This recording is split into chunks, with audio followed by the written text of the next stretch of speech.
Tonight, we explore the quiet and often misunderstood life of a man who never wrote a single word, a man who walked the streets of one of the most brilliant cities in the ancient world in worn sandals, sometimes barefoot, his hair uncombed, his robe simple and unchanged. A man who owned almost nothing, wanted almost nothing, and yet somehow managed to become the most dangerous person in Athens. His name was Socrates, and the dark truth about him, the truth that historians and philosophers have turned over for more than 2,000 years, is not what you might expect. He wasn't a rebel in the way we romanticize rebels. He didn't raise armies. He didn't write manifestos. He didn't storm any palace gates or overturn any thrones. He didn't shout in the marketplace or pound his fists against stone walls.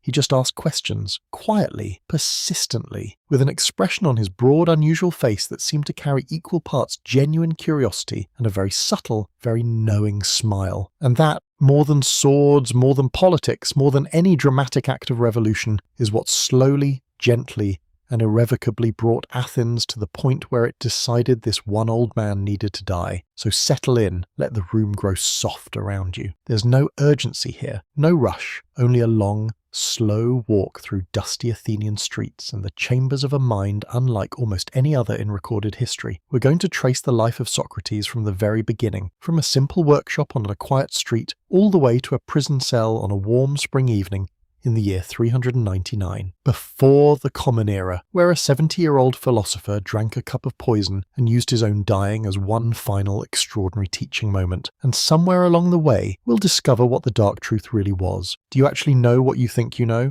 Part 1, The World Before the Questions. Athens in its golden light. To understand Socrates, you have to understand Athens. Not the marble-white, idealized Athens of paintings and films, but the real one. The living, breathing, argumentative, brilliant, contradictory city that existed in the 5th century before the Common Era. Because the world that made Socrates, and the world that eventually destroyed him, was one of the most electrifying cities in all of human history. Imagine the morning light coming over the hills of Attica, pale gold and clean, falling across a city built on elevated ground between rivers and sea. Athens in the 5th century was a place where ideas moved through the streets almost like weather. You could walk into the agora, or the open marketplace at the heart of the city, and hear someone debating the nature of justice beside a stall selling figs. You could watch a theatrical performance that lasted 8 consecutive hours and contained both comedy and tragedy of such depth that scholars still analyze it today.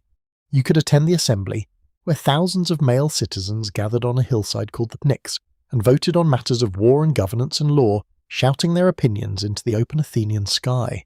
This was the age of Pericles, the great statesman who led Athens through what historians call its golden age, stretching roughly from 461 to 429 before the Common Era. Under Pericles, Athens did something that had genuinely never been attempted before at such scale.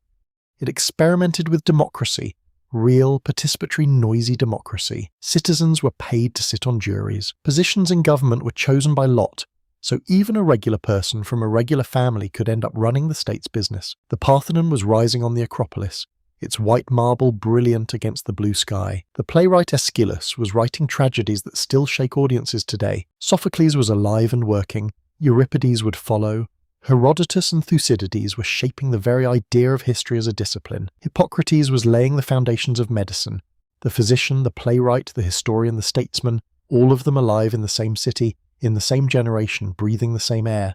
It was extraordinary. It was electric. It was a civilization asking itself, perhaps for the very first time, what civilization was for, and into this world around the year 470. Before the Common Era, although some sources say 469, a child was born in the Athenian deme of Alapets, a neighborhood close to the city. His name was Socrates, and his origins were entirely ordinary. His father, Sophroniscus, was a stonemason and sculptor, a tradesman who worked with his hands and shaped stone into useful or beautiful things. His mother, Phainarete, was a midwife, a woman who helped bring new lives into the world, who understood the delicate and often dangerous threshold between not yet existing and being.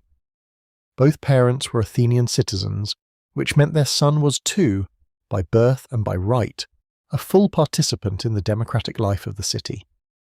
Socrates grew up, as children did in Athens, learning his father's trade.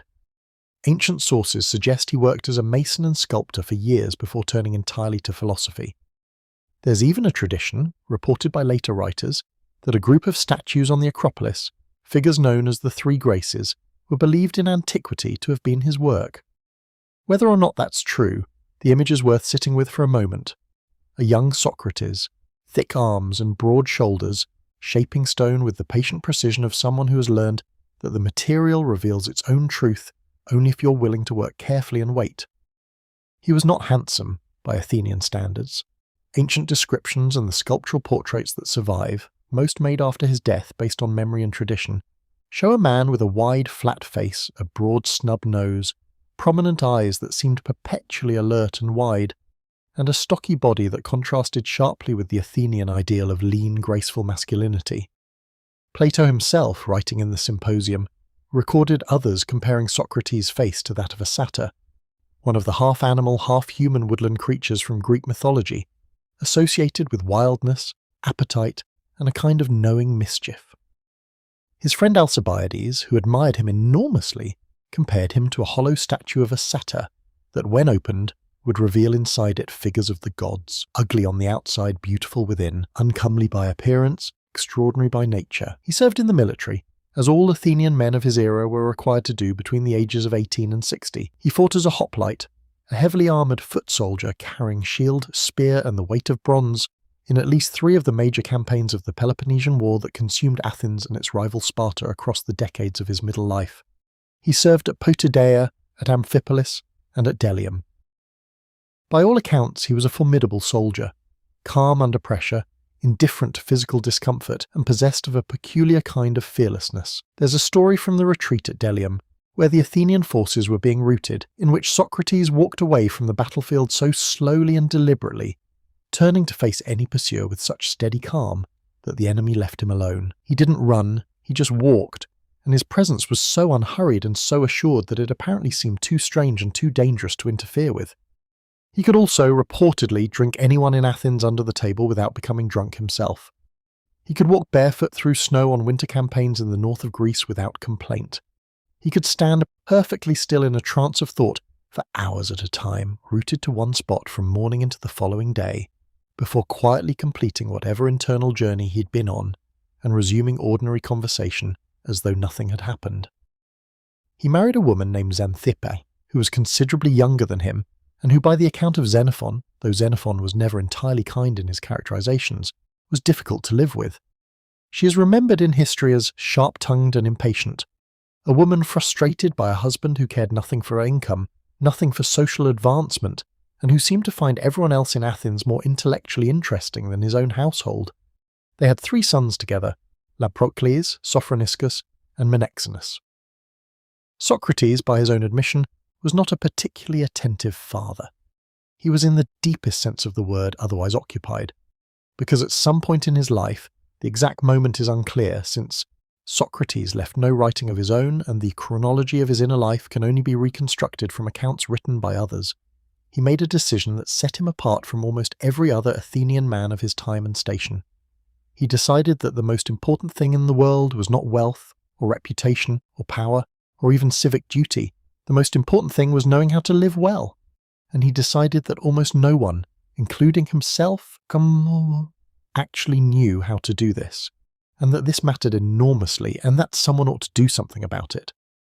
So he stopped working as a mason, walked into the marketplace, and started asking people questions. Part 2, the call to question, the oracle, the mission, and the first uncomfortable truths. The story of how Socrates understood his own mission, the story that he himself told in his own defense at his trial, as recorded by Plato, begins with a trip to Delphi. Not a trip Socrates made himself, but one made on his behalf by his close friend, a man named Chaerephon, who was passionate and impulsive in the way that quiet people's friends sometimes are. The oracle at Delphi was one of the most powerful religious institutions in the ancient Greek world. Situated on the slopes of Mount Parnassus, inside the great temple of Apollo, a woman known as the Pythia, the priestess of the oracle, would enter a state of inspiration and deliver pronouncements that were believed to carry the divine authority of Apollo himself, the god of truth and prophecy. People travelled from across the Mediterranean world to ask her questions. Kings asked whether they should go to war, generals asked whether they would win. Ordinary people asked whether they would prosper, recover from illness, find love, survive the year. Chaerephon went to Delphi and asked a simple question. Was there anyone wiser than Socrates? The Pythia said no. There was no man wiser. When Socrates heard this, his reaction, as he tells it, was not pride or satisfaction or even pleasure. It was genuine bewilderment, because he knew, or felt he knew, that he was not wise. He was aware of the enormous landscape of his own ignorance. He understood how many questions he could not answer, how many things he did not know, how thin and uncertain the floor of human knowledge really was when you pressed down on it. So how could the gods say he was the wisest? The oracle never lies, Socrates believed, but the oracle often spoke in riddles, so he decided to investigate. He would find someone wiser than himself, bring that person before the oracle metaphorically, and prove the pronouncement wrong. He went first to a politician, one of the city's prominent celebrated men of public life, a figure everyone agreed was wise and knowledgeable and essential to the proper running of Athenian affairs. Socrates sat with him and talked, and what he found examining the man's thinking through the careful probing technique that would become his signature method was that the politician believed himself to know many important things: virtue, justice, the good life, what a society needs to flourish, but could not actually explain any of them clearly or consistently when pressed. He had opinions, he had habits of thought, he had comfortable assumptions. But when Socrates asked, "What exactly do you mean by justice? Can you define it? Can you show me why that definition holds in this case or in that one?" The politician's certainty dissolved, and what was left was not wisdom but the appearance of wisdom, a confidence built on sand rather than stone. The politician, unsurprisingly, was furious. Socrates went away from that encounter thinking, "At least I know that I don't know. That is something. That is perhaps the beginning of actual wisdom." He went to the poets. Poets surely had wisdom. They wrote about the great themes: love, death, fate, the will of the gods. He found, examining them, that they often wrote beautiful things but couldn't explain what they meant. They seemed to write from a kind of divine inspiration, a state beyond rational understanding, rather than from genuine knowledge. They knew what they had produced, but not why it was true or how it worked. They were in a real sense channels rather than thinkers. He went to the craftsmen, the artisans, the potters and smiths and builders who made things with their hands and were justifiably proud of their skills. Here he found something more interesting: genuine knowledge, real competence in their domains. A potter knew pottery, a builder knew building, but they had made a mistake that seemed to him deeply serious. Because they were skilled in one thing, they had assumed they were also wise about everything. Their expertise had convinced them that their particular kind of knowing was transferable to all the great questions of existence, and it wasn't. And so Socrates arrived at a conclusion that sounds almost paradoxical, but that he came to believe with absolute conviction. He was the wisest man in Athens because he was the only one who knew that he didn't know. Everyone else was labouring under the delusion that they understood the most important things: virtue, justice, courage, piety, the good life, when in fact they didn't.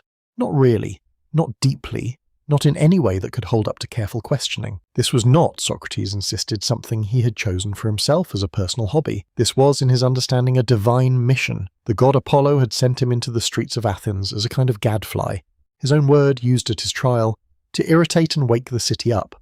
A gadfly is a biting insect, a small persistent creature that lands on a large comfortable animal and stings it into wakefulness. Athens was the large animal, and Socrates, barefoot and shabby and relentless, was the gadfly. He continued in this way for years, decades. He never charged for his conversations, though there is some historical debate about this. He didn't set up a school in any formal sense, didn't write curricula, didn't offer qualifications. He simply walked through the agora, the gymnasium, the streets, the symposia, the private dinner parties where educated Athenians gathered to drink and discuss ideas, and he talked to people. He asked them questions.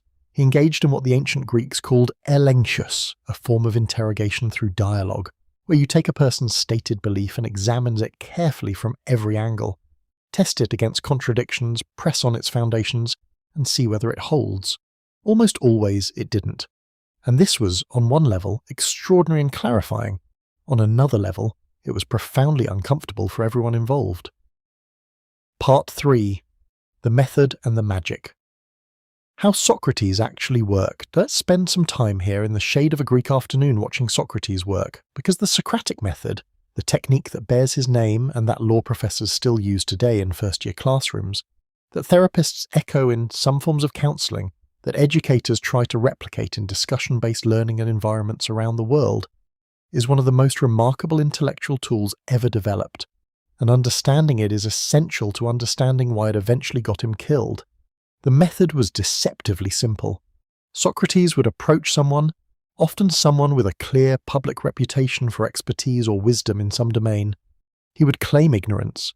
He would say, with what seemed like genuine humility, "I hear that you are very wise about this matter. I'm not wise about it myself.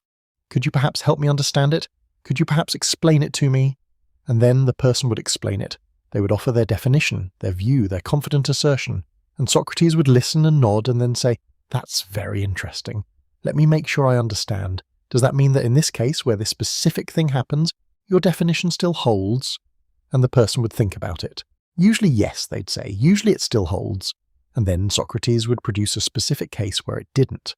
Not aggressively or triumphantly, but with a kind of gentle, curious determination. He would say, "But what about this? What happens to your definition here?" And the person would adjust their definition. And Socrates would find another case where the new definition failed. And this would go on, turn by turn, question by patient question, until the person ended up in a place very different from where they had started. They would no longer be able to explain what they had been so sure of just moments before, or find the basis for a belief they had held for years without ever questioning. This was what the Greeks called aporia. It means, roughly, a state of being at a loss. A perplexed impasse where you have arrived at the edge of what you thought you knew and found that the ground disappears. Socrates considered aporia not a failure but a beginning. It was the honest starting point of genuine inquiry. You had to know that you didn't know before you could actually try to find out. Consider how this worked in practice in one of Plato's most vivid early dialogues, the Euthyphro. In this conversation, Socrates encounters a man named Euthyphro at the court building, where Socrates himself is about to face preliminary charges. Euthyphro is prosecuting his own father for the death of a servant, a morally complex case. But Euthyphro is entirely certain of himself. He is a religious expert, he says, a man who understands piety better than anyone. He has no doubts whatsoever about whether what he's doing is right. Socrates, genuinely interested, or performing genuine interest with extraordinary skill, asks him to explain piety. What is it exactly? Euthyphro offers a definition. He says that what I'm doing right now, prosecuting wrongdoing, is piety. Socrates gently points out that this is an example, not a definition.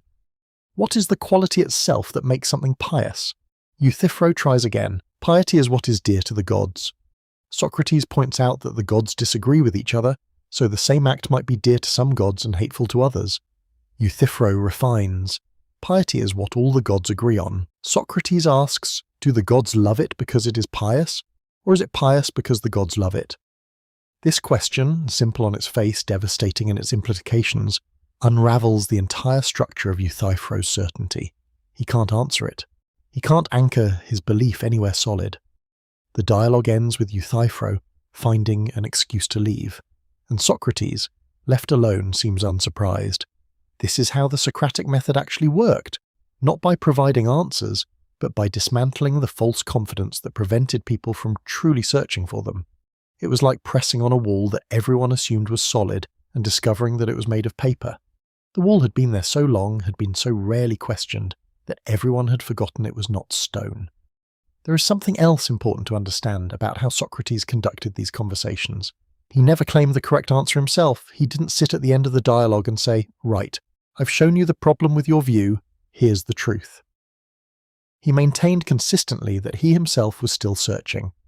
He compared himself at various points to a midwife, his mother's profession, which he saw as deeply meaningful, explaining that just as a midwife helps a woman give birth to a child she has already conceived, he helped people give birth to ideas they already carried inside them.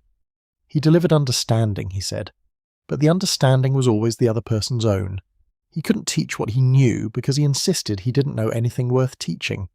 This was called meutics, from the Greek word for midwifery, and it meant that every conversation was, in theory, a collaboration, a joint exploration.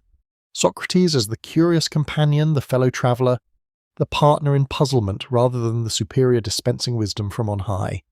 Whether Socrates was genuinely that humble, or whether his stated ignorance was itself a kind of rhetorical technique, a way of drawing people in, disarming their defences, before systematically dismantling their certainties is a question scholars have debated for centuries. Plato seemed to believe in the genuine humility. Others, watching the pattern of the conversations, saw a man who knew exactly what he was doing and was rather brilliant at pretending not to. But what matters for our story is the effect. The effect was immediate and for many people very unpleasant. Part 4, The Gathering Darkness. Admirers and enemies around Socrates there gathered, over the years, a circle of young men. Brilliant young men, many of them. Sons of prominent families, future leaders of Athens. They followed him through the streets. They listened to his conversations. They tried to imitate his method in their own discussions. They found in him something they could not find anywhere else in the city. A person who was entirely unimpressed by wealth, by rank, by social status, and by the conventional markers of intelligence that Athenian society rewarded. A person who engaged with slaves and aristocrats, with women and generals, with poets and merchants, with the same patient, probing curiosity. A person who seemed, in some hard-to-define way, genuinely free. The most famous of these young men was Alcibiades, one of the most dazzling and ultimately tragic figures of the whole Athenian story. Beautiful, charming, enormously talented, politically ambitious, and morally unreliable in ways that would eventually shake the entire Greek world, Alcibiades adored Socrates and was, by his own account in Plato's Symposium, also tormented by him. He described trying to seduce Socrates and being rebuffed, not coldly, not dismissively, but with a kind of indifference that was more disorienting than rejection. He described lying awake next to the philosopher one night and feeling in the stillness that the proximity of a genuinely extraordinary mind was both the greatest privilege and the most disturbing experience of his life. Another follower was Critias, a man who would later become the most brutal of the 30 tyrants, the oligarchic junta, that briefly seized power in Athens in 404 before the Common Era and killed an estimated 5% of the Athenian population in their short, savage reign. Critias had heard Socrates. Critias had absorbed something of his skepticism about democracy, his questioning of whether ordinary people were capable of self-governance.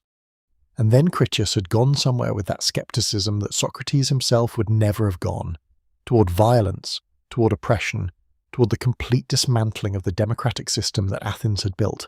This connection would matter enormously. Not because Socrates was responsible for Critias's atrocities, he wasn't.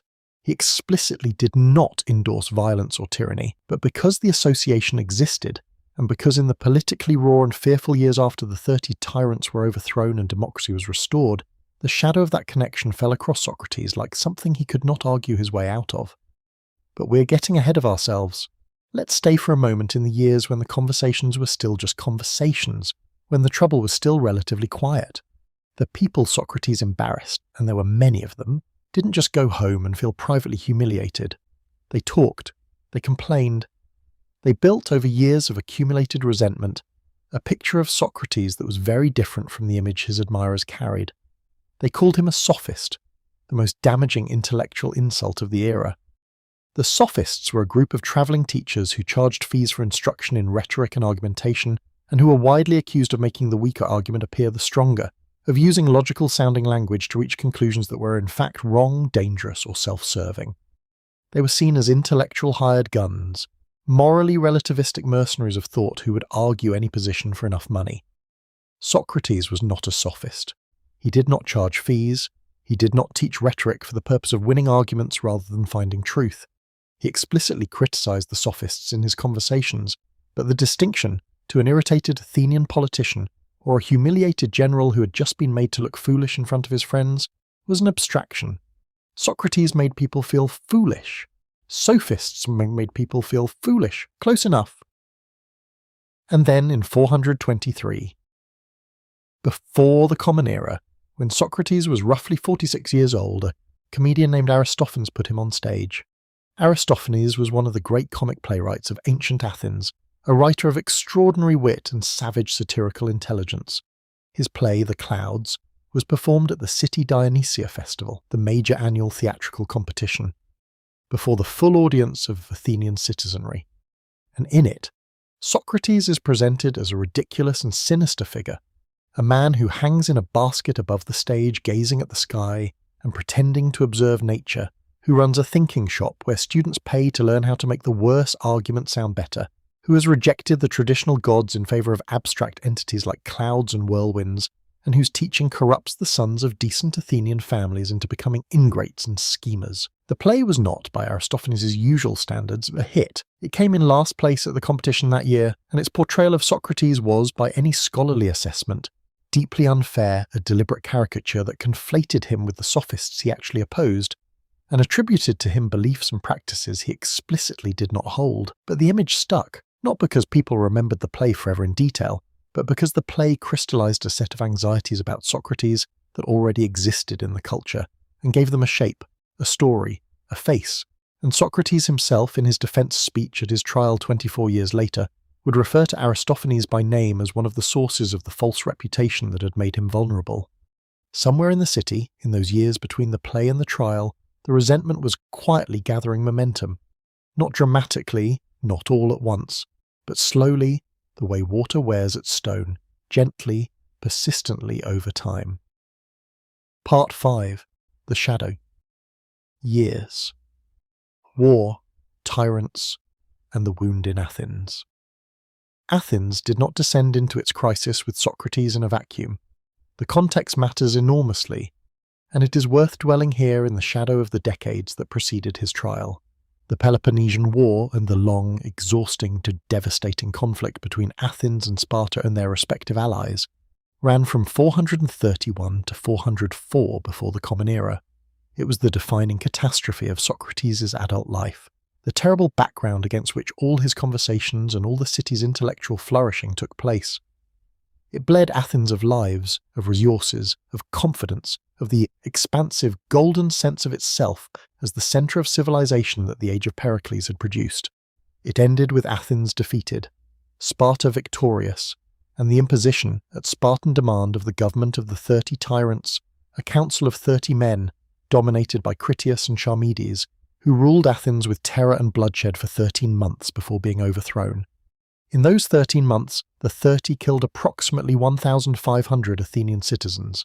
They confiscated property, they exiled democratic politicians, they corrupted the jury system, they used the apparatus of the state as a weapon against anyone who opposed them, or anyone whose property they wanted, or anyone who reminded them of a better Athens than the one they had created. Among the things the 30 did, in what appears to have been an attempt to intimidate Socrates and implicate him in their project, was to send him a direct order. He was told to go to the island of Salamis and help arrest a man named Leon, who was to be executed. The 30 were apparently using loyal citizens to perform these arrests as a way of spreading complicity, of making ordinary Athenians participate in the terror so that no one could later claim clean hands. Socrates refused, quietly, without fuss. He simply did not go. He went home instead. This small, uncelebrated act of civil disobedience, one old man going home rather than participating in an unjust arrest, is one of the purest examples of Socratic ethics in action. He knew the order was unjust. He knew that compliance would have made him a participant in injustice, and he valued not committing injustice more than he valued his own safety. The 30 would likely have punished him for it, had they not been overthrown and expelled from power before they got around to it. This refusal, this quiet, brave refusal, would later be cited at his trial by Socrates himself as evidence of his commitment to justice. Martin Luther King Jr., writing his letter from a Birmingham jail more than 2,000 years later, would cite the same act as a foundational example of principled non-cooperation with unjust authority.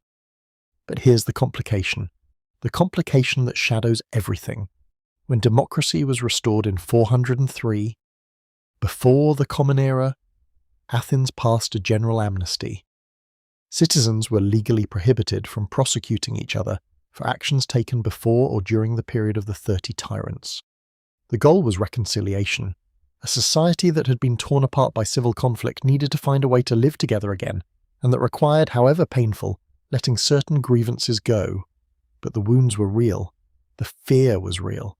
And the associations that people made, Socrates with Critias, Socrates with Alcibiades, Socrates with the questioning of democratic principles, those associations were real too, in the minds of men who had watched their city almost destroy itself, and who were not entirely sure what had caused it, and who wanted, in a very human and very understandable way, to find something to point at. The amnesty made direct political prosecution impossible, but the charges of impiety and corrupting the youth, those charges weren't covered by the amnesty.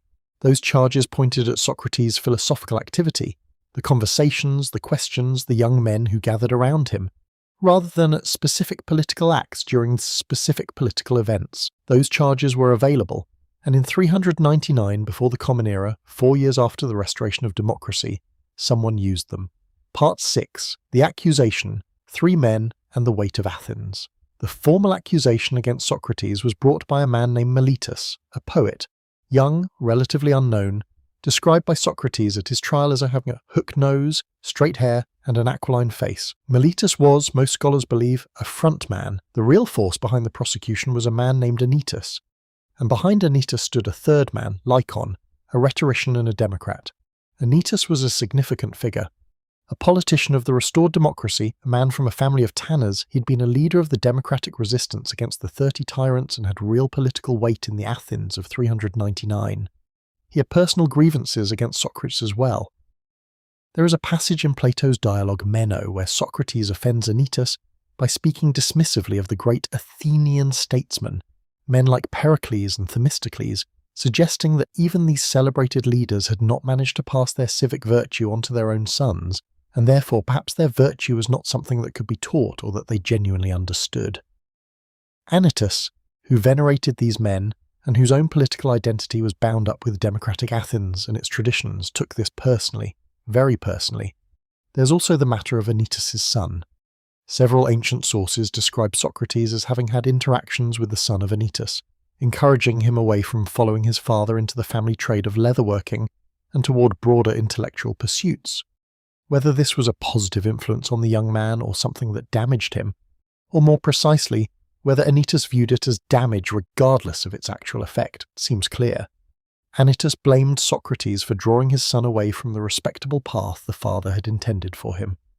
Lycon, meanwhile, represented the professional rhetoricians, the speakers, the orators, another class whose pride and livelihood Socrates had repeatedly scraped with his ironical treatment of the craft of persuasive speech. Socrates was openly skeptical of oratory as a discipline. He believed most orators were not interested in truth but in winning, not in justice but in the appearance of justice.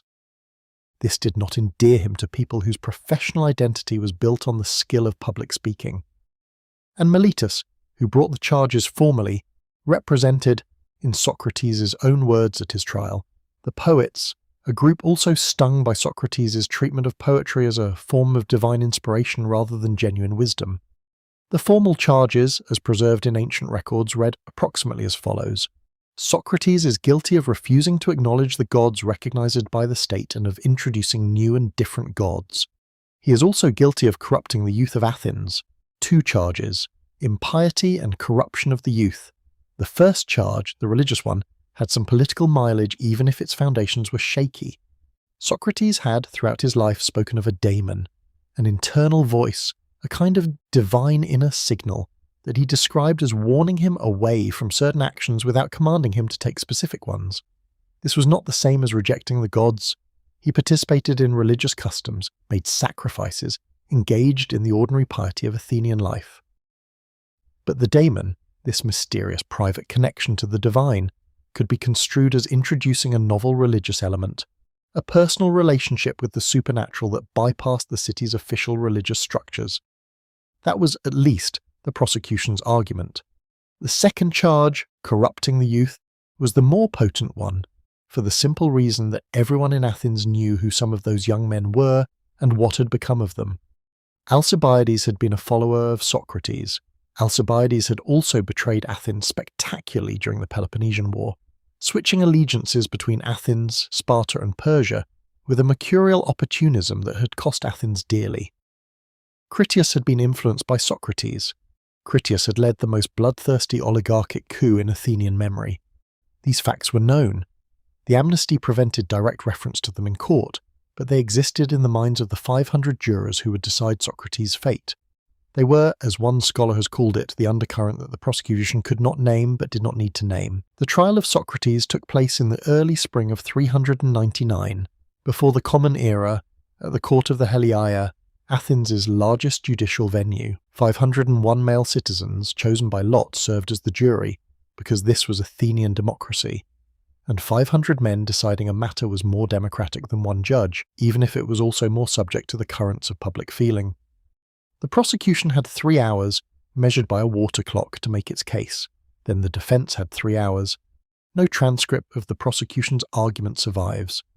But Plato's apology, his account of Socrates' defense speech, is one of the most extraordinary documents in all of Western literature, and it gives us Socrates' own voice, or at least Plato's carefully constructed rendering of it at the pivotal moment of his life. Part 7. The Apology. A man who would not beg. The word apology in the ancient Greek did not mean what it means now. It did not mean an expression of regret. It meant a defense, a formal justification, a careful statement of one's position and reasoning. When Plato titled his account of Socrates' speech the Apology, he meant the defense. And the defense Socrates made was, by any conventional standard of Athenian courtroom behavior, extraordinarily unusual. It was, in some ways, almost deliberately designed to provoke the jury rather than placate them. Athenian defendants typically did certain things to help their cases. They brought their families into the courtroom and wept. They reminded the jury of their contributions to the city, their military service, their civic virtue. They spoke with emotional intensity and appealed to the jury's sympathy as generously as possible. They said in various ways, "Look at what I have done for you. Look at what I have suffered. Look at my poor children. Look at my grey hair." They hired skilled speechwriters, since lawyers did not exist, but wordsmiths who specialized in legal rhetoric absolutely did, to craft the most persuasive defense possible. Socrates did none of this. He declined help from Lysias, one of the most celebrated speechwriters of the era. He conducted his own defense. He spoke in his ordinary conversational style, the same style in which he had addressed people in the agora for decades.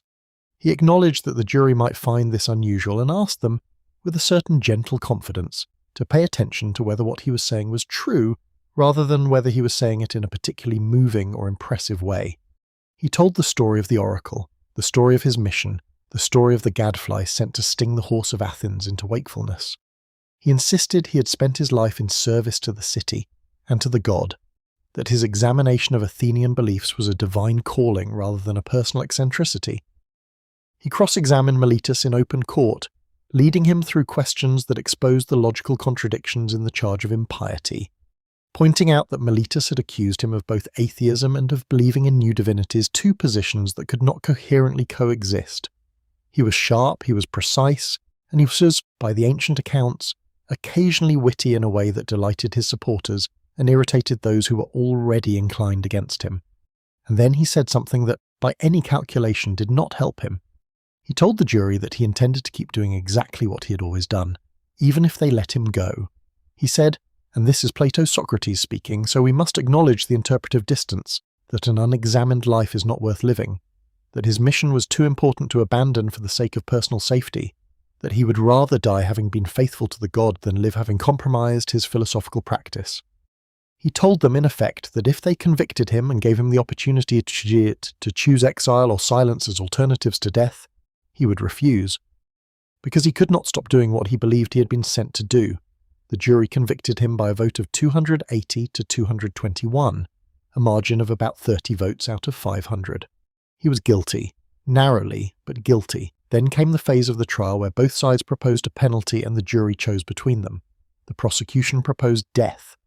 Socrates, in the place where many expected him to propose something like exile or a modest fine or something conciliatory, something that demonstrated enough humility to earn clemency, proposed something remarkable. He suggested initially that the appropriate recognition for a man who had spent his life serving the city might be a meal at public expense for the rest of his life, the kind of honour given to Olympic athletes. This was, by Athenian standards, breathtaking in its audacity. His friends, aghast, persuaded him to name a monetary fine instead. He offered 30 minas, far more than he could personally afford, but an amount his friends Plato, Crito, Critobulus and Apollodorus agreed to guarantee. The jury voted again. This time more jurors voted for death than had voted for conviction.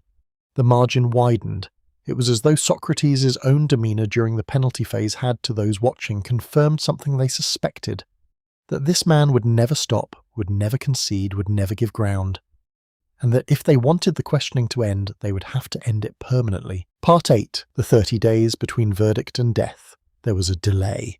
By Athenian custom, the sacred ship that travelled to the island of Delos each year, as part of a religious festival and a merstour, the annual mission commemorating Theseus's return from Crete, a ceremony the city could not interrupt with executions, had departed just before the trial. Until it returned, no one could be put to death. This gave Socrates 30 days in prison before his sentence would be carried out. Those 30 days became the setting for what Plato would later record in two more of his dialogues, the Crito and the Phaedo, and they are among the most affecting passages in all of ancient literature. In the Crito, Socrates' old friend Crito came to the prison before dawn. He had bribed the guards. The gate could be opened. Arrangements had been made for Socrates to slip away in the night, to travel to Thessaly to live out his remaining years in comfortable exile. Crito was desperate, genuinely distressed.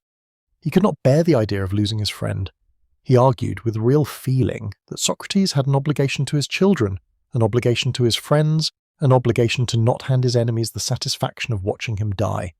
Socrates sat with Crito's argument carefully, the way he sat with every argument. He did not dismiss it. He considered it genuinely, and then, through the method that had defined his entire life, he dismantled it. He asked Crito a series of questions. Should we care what the many people think of us, or only what wise and good people think? Should we commit an injustice in order to avoid suffering one? If a person has agreed to follow the laws of their city, and has lived their whole life under those laws and benefited from them, is it right to break those laws when they become personally inconvenient? In the dialogue, Socrates even imagines the laws of Athens themselves speaking to him, personifying the legal structure of the city as a kind of parent or guardian to whom he owes something. The laws point out that he has lived in Athens his entire life. He has never left for more than military service. He has raised a family here, conducted his conversations here, built his life under the protection of these laws. To flee now would be to say that the laws only matter when they produce outcomes he agrees with, which would undermine the entire structure of justice on which any city must be built. He would not go, he would stay, he would accept the verdict, even a wrong verdict, because he believed that living justly required respecting the process of justice even when it produced an unjust result. This position has fascinated and troubled philosophers ever since. It seems to some like a kind of excessive deference to institutional authority. It seems, to others, like the deepest and most genuinely principled position available to him. A man who had built his entire life around the idea that how you live matters more than whether you live dying in the only way his principles would allow him to die. His friends came to visit him in those 30 days. Plato was among them, though he says in the Phaedo that he was ill on the final day and could not be there, an absence that may have haunted him for the rest of his long life. The conversations continued. Socrates spent the weeks of his imprisonment doing what he had always done, talking, questioning, exploring. He worked through arguments about the immortality of the soul, about the nature of death, about whether a philosopher ought to fear dying.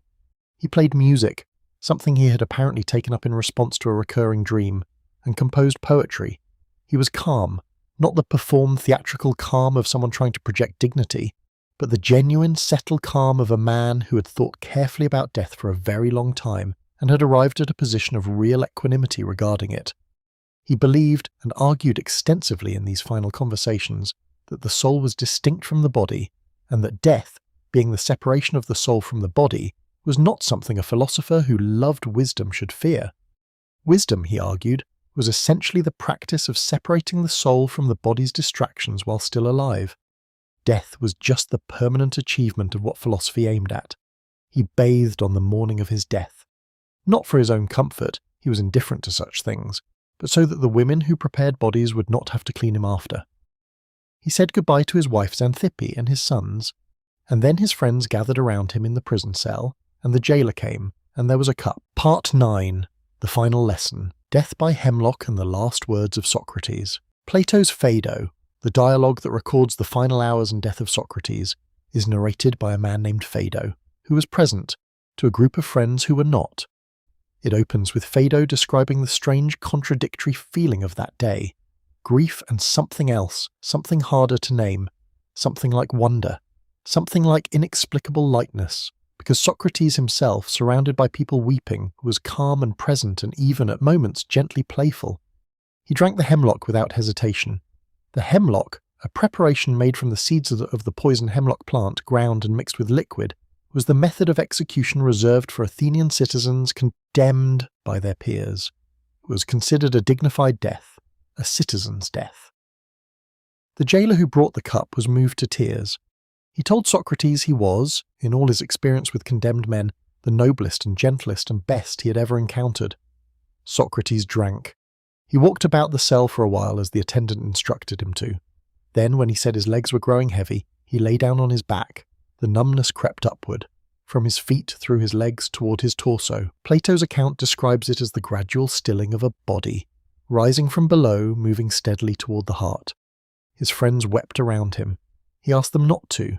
He reminded them, gently for the last time, that what they were about to lose was only his body, and that they had believed along with him that the soul was something else, something that would continue.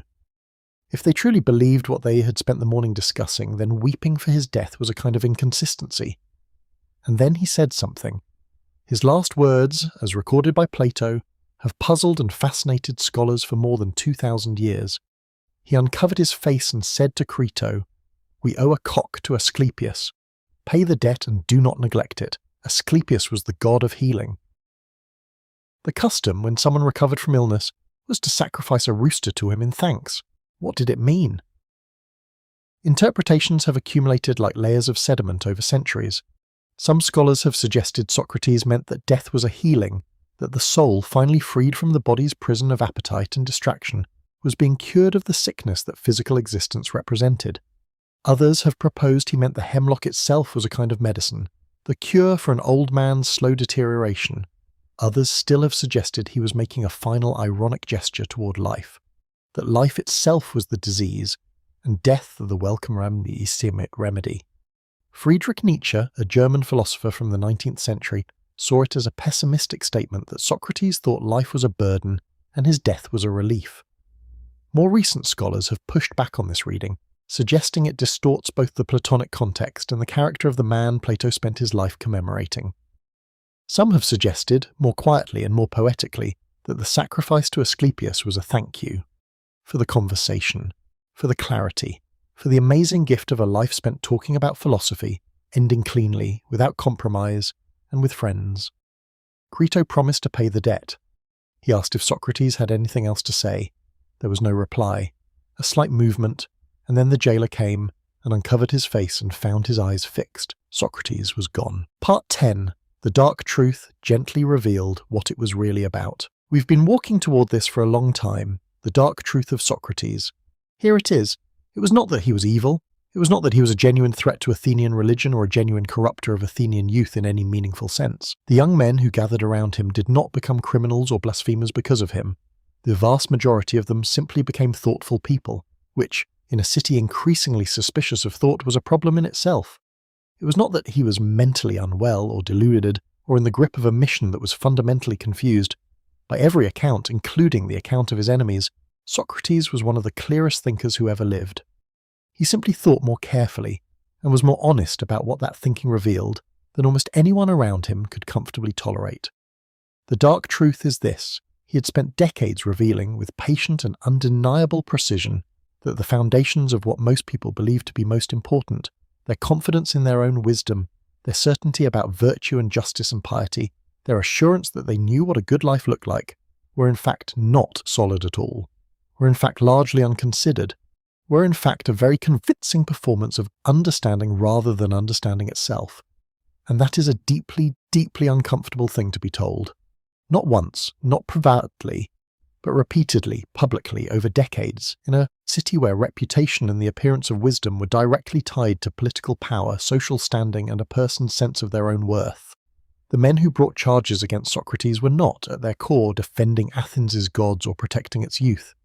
They were responding to the accumulated weight of having been made to feel, again and again, that the thing they were most confident about, their own judgment, their own wisdom, was the very thing they understood least. And because the amnesty prevented direct political prosecution, and because there was genuine public anxiety about Socrates' connections to figures who had brought disaster on the city, and because Socrates himself at his trial seemed so utterly uninterested in performing the appropriate contrition, or making the appropriate gesture toward clemency, the jury, 500 ordinary Athenian men, many of them carrying their own encounters with the gadfly, made a choice that has echoed through history ever since. They chose to silence the question rather than live with the discomfort of it. And Socrates, understanding this perfectly, chose not to fight it. Not because he agreed with the verdict, not because he was broken or afraid, but because he had concluded, after a lifetime of examining such questions, that living unjustly was worse than dying innocently.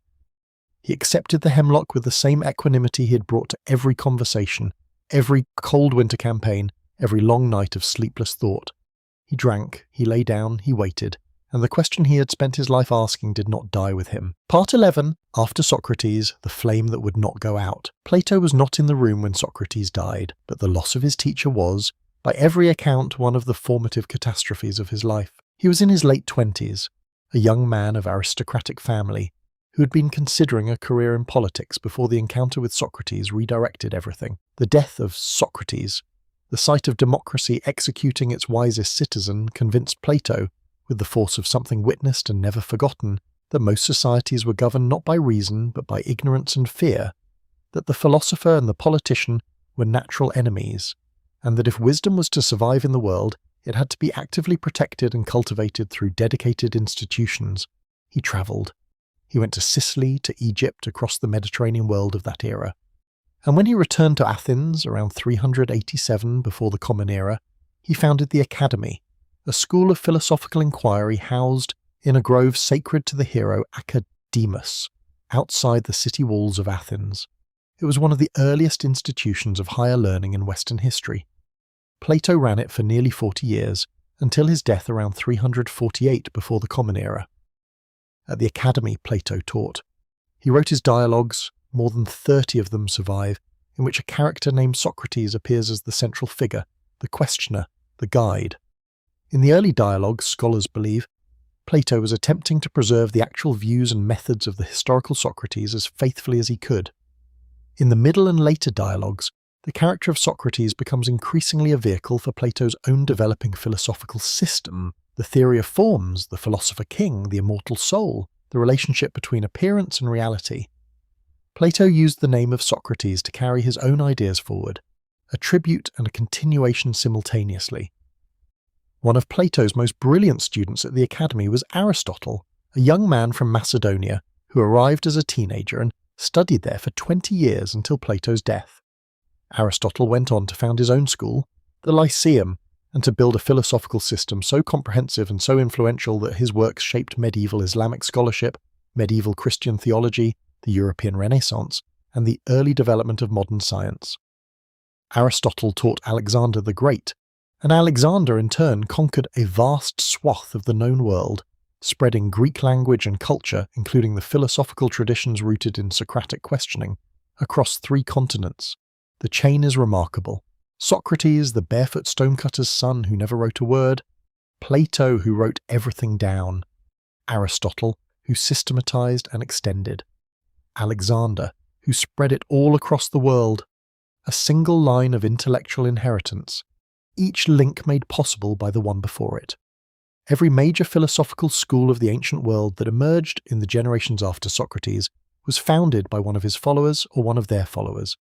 The Cynics, who believed in living simply and rejecting social convention, traced their origin to Antisthenes, a follower of Socrates.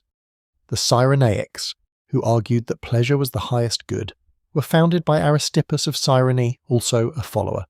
The Stoics, who would have a huge impact on the Roman world and whose ideas about reason, self-control, duty, and accepting fate still resonate strongly today, were heavily influenced by Socratic thought as seen in Xenophon's writings. The Skeptics, who argued that knowledge was impossible and that judgment ought to be suspended on most questions, were in a real sense the inheritors of Socrates' own confession of ignorance. The diversity of these schools is itself remarkable. They had very different ideas about what was most important, what the good life was like, and what knowledge and reality were like, but they all came from the same place.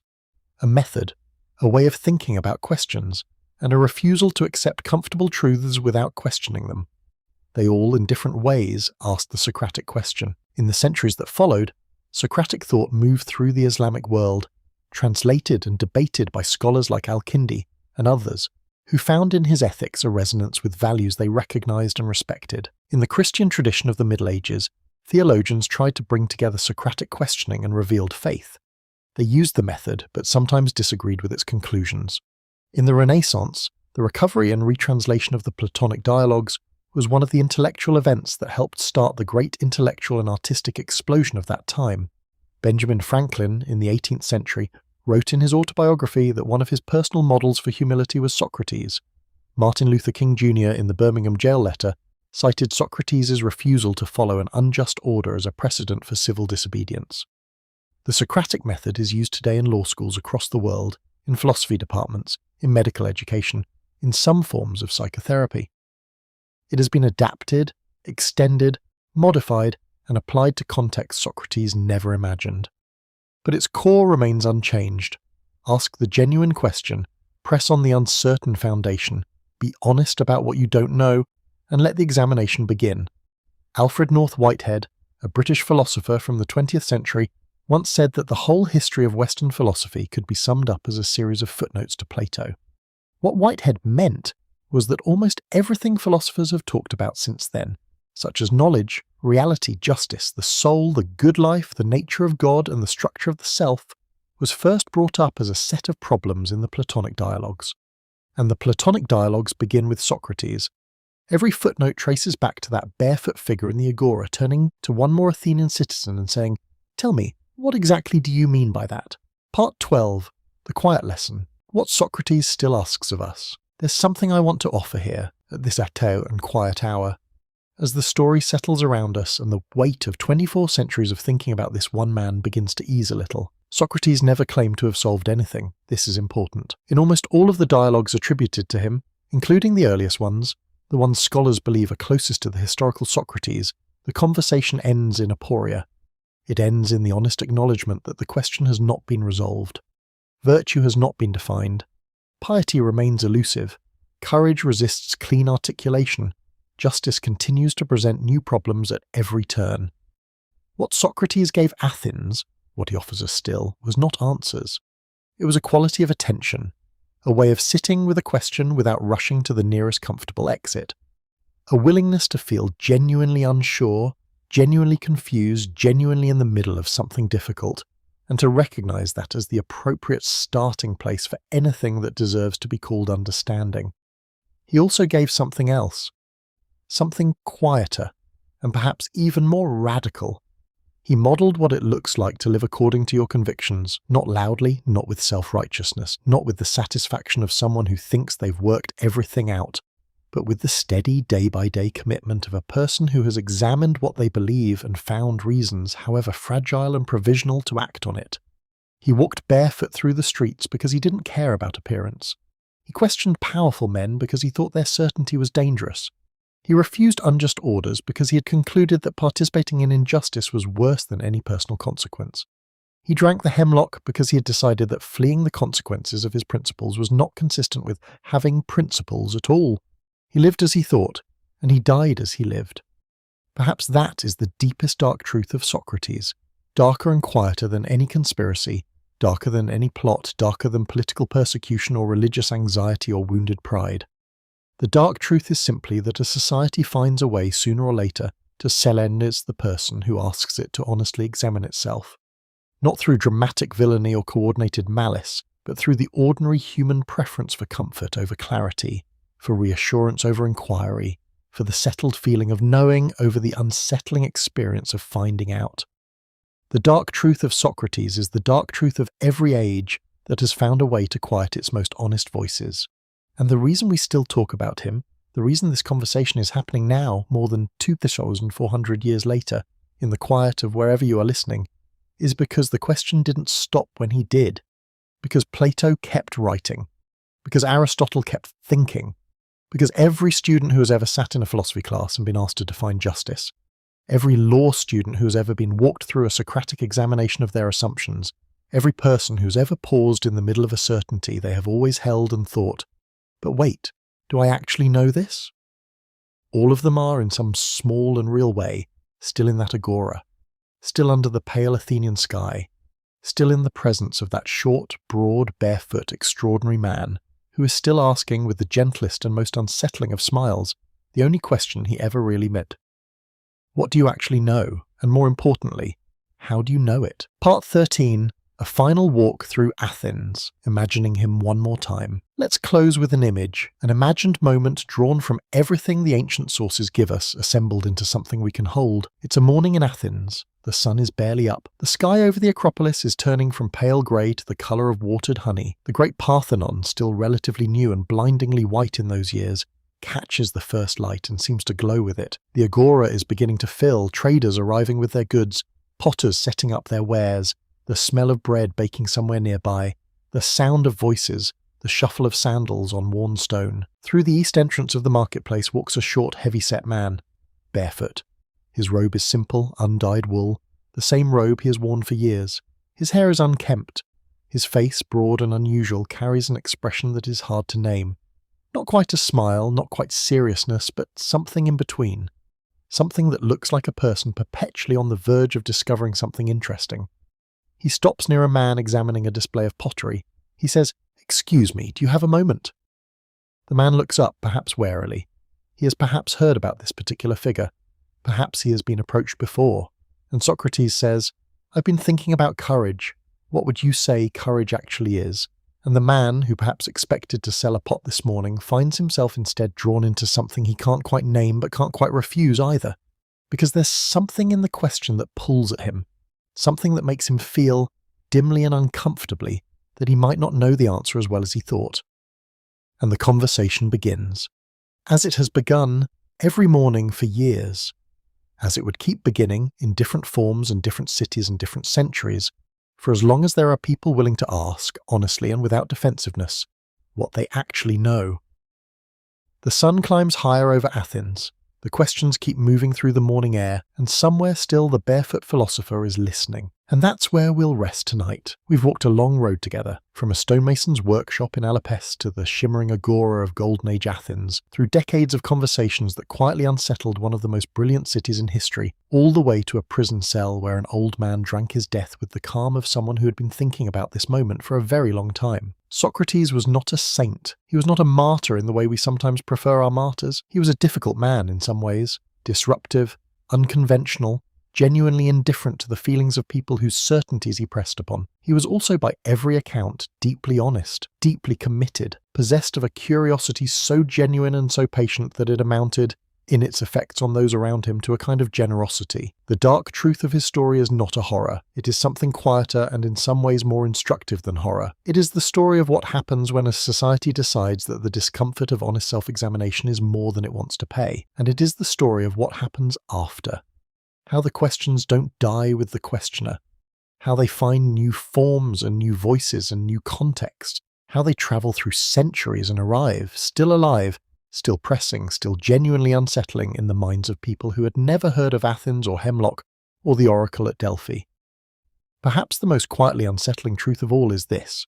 The question Socrates spent his life asking is the same question every genuinely examined life must eventually face, and it has no final answer, only better and worse ways of sitting with it. So let it rest with you tonight, softly. Don't try to solve it. Just feel the shape of it. What do you know, and how do you know it?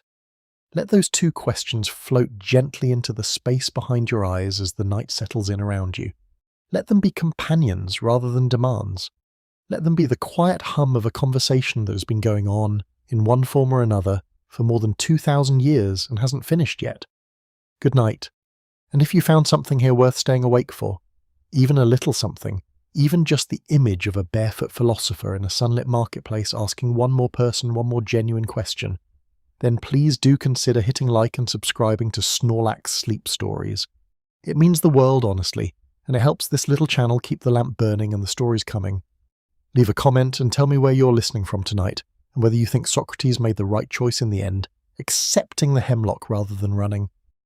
I read every comment, and it's one of the things that makes this genuinely worthwhile. Until next time, rest well, dream gently, and don't let the questions frighten you.